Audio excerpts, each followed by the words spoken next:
నెల రోజుల నుంచి కొట్లాడుతున్నారు వాళ్ళు. ఇప్పటిదాకా కూడా ప్రభుత్వం నుంచి ఎలాంటి స్పందన లేదు.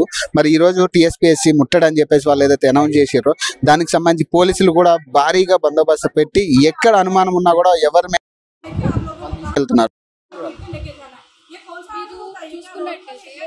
55 సంవత్సరాల యువ నాయకుడు అని చెప్పుకోవాలి రాహుల్ గాంధీ.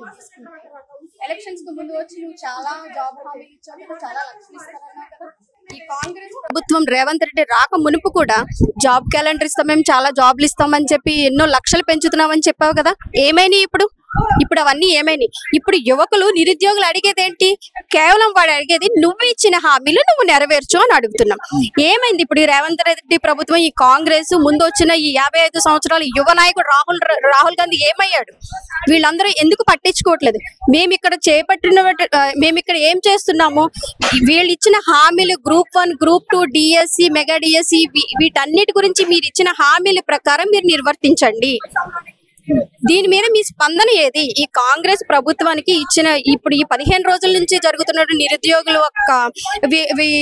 ధర్నాలు, శాంతియుత ధర్నాల మీద మీ స్పందన ఎక్కడుంది?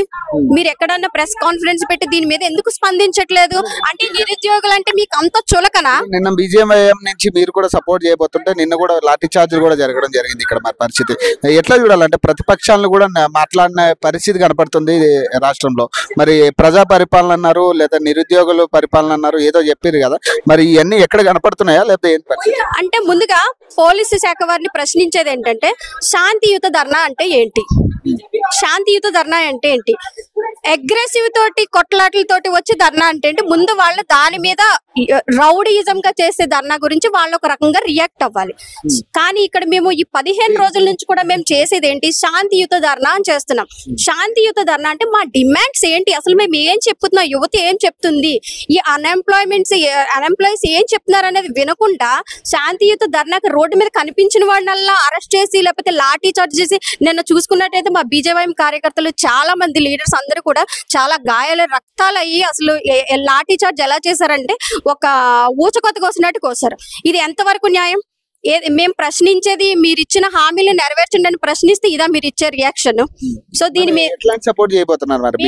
బీజేవైఎం తరపున ఈ విషయాన్ని ఇక్కడతోటే ఆగరు. తొందరగా వీళ్ళు కాంగ్రెస్ వాళ్ళు తొందరగా స్పందించి ఈ జాబ్ క్యాలెండర్ తొందరగా రిలీజ్ చేసి వాళ్ళు ఇచ్చిన హామీ ప్రకారం group 2, group 1, DSC, mega DSC అన్ని కూడా పోస్టులు పెంచితేనే ఇది ఇక్కడతో ఆగుతుంది. లేకపోతే ఇది రాష్ట్ర వ్యాప్తంగా కాదు, దేశ వ్యాప్తంగా కొనసాగుతుందని తెలియజేసుకుంటాం.